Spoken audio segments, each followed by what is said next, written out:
No one wants to think that their president is pro-jihad, pro-violent Muslim extremism.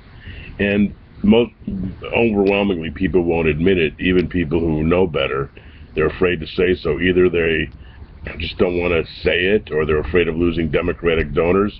But I think when you look at the evidence, the hard evidence, it's impossible not to think that this president is pro-jihad. Just think about what's happening. First of all, you have the mothership of all jihadist groups, violent Muslim extremism that say they want to kill every Jew, destroy Israel, Iran, and Obama spent the first year and a half talking to them. Then he kept saying, oh, they'll never get a nuclear weapon. But then we have these talks, and the extension after extension, and now there's going to be another extension, and he's desperate to make a deal. It's so obvious, and Iran's just laughing at us. So they're going to be, in the end, have the nuclear weapon capability, despite Obama saying that it'll never happen under his watch, do enormous damage. All of the Arab neighbors are nervous about that, but he doesn't care. He just wants a deal. Of course, it doesn't hurt that his top advisor, Valerie Jarrett, was born in Iran and was named Iranian of the Year a few years ago. And then think about Benghazi, our embassy, where 4 Americans were killed, including our ambassador, and for weeks he pretended it was based on some video instead of an organized Al-Qaeda plot, because it didn't fit into his election narrative that he had demolished Al-Qaeda, which is now on the run and growing like crazy. Just lie after lie. And then Egypt. His very first speech in Cairo, he insisted that it be at the Islamic Center and not the Egyptian parliament. He insisted that Muslim Brotherhood, who had been suppressed by Mubarak for decades, be given prominent roles. And then he helped push Mubarak out, who was pro-Western and pro-Israel, more or less, kept the peace. And then he helped install Morsi, and he gave him, who was the head of Muslim Brotherhood, called Jews descended from apes and pigs. He gave him $1.5 billion, gave him our F-16s, and then he was disappointed when the military overthrew him in the popular uprising, and now there's a pro-Western, pro-Israel, more or less, government there. In Turkey, which has turned to be an Islamic terror state, he says that his best foreign friend is Erdogan, the dictator of Turkey. In Qatar, who finances so many of these violent jihadist groups, including ISIS, we did an $11 billion arms deal with. And Hamas, I mean, the moral equivalency of Obama dealing with a group that's just as horrible, wanting to kill every Jew and calls for the destruction of Israel, and when a couple of Arabs go into a synagogue and kill 5 people, Obama can't even say the word Jew. It's pathetic and disgusting. And then keeps blaming Israel every time they want to build an apartment. He's more concerned about that than the violent terrorism in the Islamic world.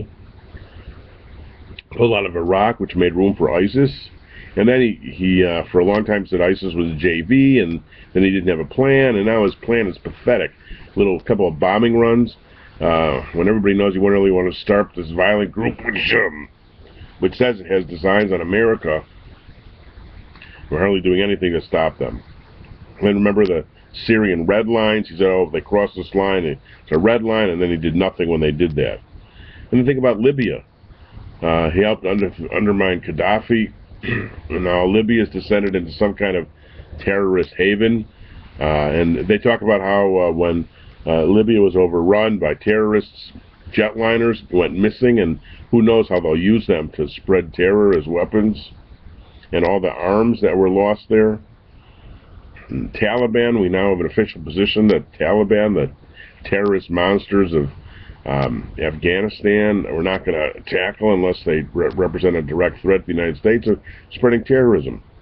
And then who can forget Gitmo, who keeps releasing these violent terrorists, traded 5 top Taliban terrorists from Gitmo for a army deserter, Bergdahl, and declared him a hero. Think about the White House, all the times he welcomes Muslim Brotherhood terrorists into the White House. He's hired 6 in the administration, and nobody says boo about it. In fact, Hillary Clinton's top aide, one of her deputy top aide, is from a Muslim Brotherhood family. And Obama's own brother is the head of Muslim Brotherhood in Kenya. And you think about the FBI and the CIA, who Obama's ordered to not use the word Islamic when they do investigations, handcuffing them in their pursuit of these criminals.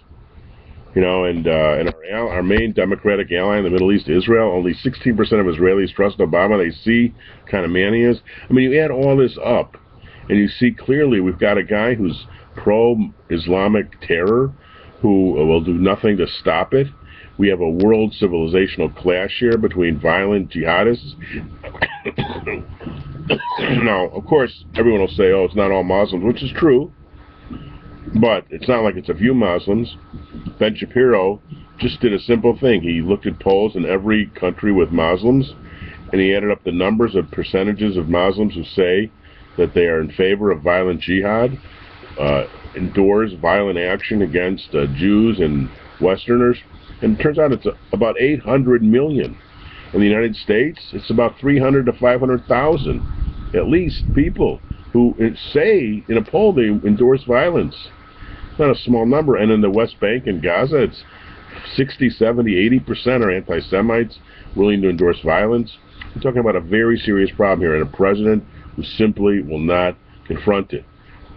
And a Democratic Party that seems to be increasingly pro-Muslim. I mean, Jerusalem got booed at the Democratic Convention in 2008. Just think about that. The Democratic Convention in 2012 Jerusalem as a part of Israel, and it's amazing what's going on here.